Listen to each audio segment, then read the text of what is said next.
T'as grandi en Suisse, tout comme moi également. On sait tous les deux que le service militaire suisse il est obligatoire. Ouais. Il y a certains trucs qui sont un peu drôles dans ce service, Ouais. même s'il faut le prendre en sérieux, hein, bien sûr, parce que voilà c'est quand même très sérieux. Moi ça m'a inculqué énormément de choses. Ouais. J'ai une question pour toi. C'est t'as choisi d'aller à Izone.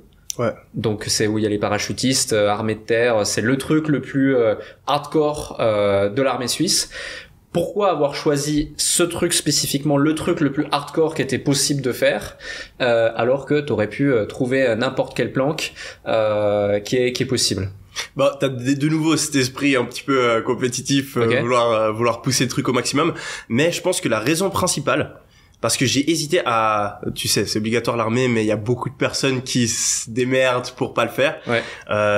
Tu fais semblant que t'es somnambule ou que t'as des problèmes mentaux ou que t'es très très très nul en sport et t'arrives à éviter tout ça. J'ai hésité à faire ça parce que c'est quand même 1 an de ta vie. Ouais. Mais à l'époque, il y a un truc qui était super important pour moi. J'étais un peu coincé dans ce mindset, cet état d'esprit. Pour réussir dans la vie, faut que tu sois engagé dans la meilleure entreprise possible et que tu gravisses les échelons. Et je me suis dit, avoir fait l'armée, Gradé dans un qui plus CV, est. gradé, être allé dans les forces spéciales à Izone, c'est un truc qui va me démarquer. Ouais. Et j'ai eu raison parce que au final je pense ça a pesé dans la balance pour aller à Harvard typiquement et ça m'a appris tellement de choses. Donc je pense que c'était principalement ça qui m'a poussé à prendre cette décision à ce moment-là. Ok. Quelles sont les choses que justement l'armée t'a inculquées? Clairement la discipline, parce que aujourd'hui je suis convaincu qu'on a une génération de bébés pleureurs où on est chouchoutés. Okay. Depuis la maternelle jusqu'à l'université, voire même jusqu'à notre premier emploi, où on a tout le monde qui est là. Ah non, attends, un bébé il tombe. Est-ce que tu t'es pas fait mal? À l'école, tu te sens pas bien? Ah non, rentre à la maison. Tu t'es à la gym, t'aimes pas faire le sport? Ah non, mais y a pas besoin, fais pas de sport. Et on n'a plus du tout cette habitude de faire des choses difficiles. À l'armée, c'est l'inverse. T'arrives, t'as un premier lieutenant qui vient, qui se met à 2 centimètres de toi et qui te crie dessus de toutes ses forces et tu peux rien dire. C'est pas comme à l'école où un prof il hausse le ton, on va écrire une lettre au directeur. Non, là, tu fermes ta gueule. Ouais. et moi, ça m'a choqué. La première fois, t'es choqué. T'es là, waouh! T'as jamais ressenti ça. Ouais. Ou, ça, c'est une histoire que je raconte à chaque fois. Première semaine ou deuxième semaine à l'armée, on a le premier lieutenant. On est dans un ravin, on doit descendre en rappel pas en rappel, mais on a une corde pour descendre. Et le mec, il nous explique, tu prends cette corde comme ça, là, et tu descends. Et il descend. Et, imagine-toi, tu fais du sport à l'école ou t'es en course d'école, je sais pas quoi, il y a un truc légèrement dangereux, on te parle pendant 10 minutes des trucs de sécurité, il y a 5 personnes qui sont là pour te tenir. Non, le mec, c'est ultra dangereux. Il explique en 2 secondes, il se tire en bas et il crie « Suivant !» Et là, on se regarde tous et on se pisse dessus, personne n'ose descendre. Il y a 3 mecs qui se sont cassés la cheville sur ce truc. Okay. C'est peut-être un petit peu too much, mais t'apprends que au final tu peux faire des trucs, tu peux prendre des risques dans la vie et il va rien se passer.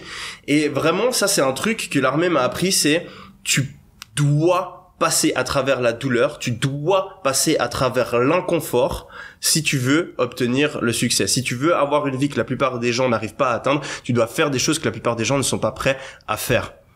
Et cette discipline-là, ça m'a aidé dans tout. Parce que aujourd'hui, quand j'ai pas envie de me lever le matin, je me rappelle qu'à l'armée, je me levais le matin à 4 heures du mat. Mon sac de couchage, il était trempé. Je devais aller faire la garde et j'allais travailler toute la journée à être complètement épuisé, porter des sacs d'eau et ramper par terre alors que je n'avais pas du tout envie. Donc sortir de mon lit le matin, au final, c'est pas si grave. Quand j'ai envie d'arrêter de travailler, je me dis Yomi, t'es assis, c'est confortable. Imagine-toi, tu pourrais être en train de courir, recharger ton arme, machin. Et ça m'a vraiment donné un contraste incroyable pour voir ce dont je suis capable et voir que et me renforcer. Parce que pour moi la force de caractère, elle est forgée à travers l'adversité. Et dans notre société actuelle, avec ma génération, 18-30 ans, on est tous faibles. Parce qu'on n'a jamais eu, la plupart d'entre nous, on n'a jamais eu quelque chose de difficile à surmonter et donc on n'a pas de force de caractère. Et c'est pour ça que t'as des mecs qui ont 25 ans, ils se retrouvent dans leur premier emploi et ils sont perdus. Ils ont peur parce que toute leur vie, ils ont été chouchoutés. Ils ont jamais pris une décision difficile de leur vie. Ils ont jamais eu à faire preuve de courage. Ils ont jamais eu à souffrir pour obtenir quelque chose. Donc ils sont complètement perdus.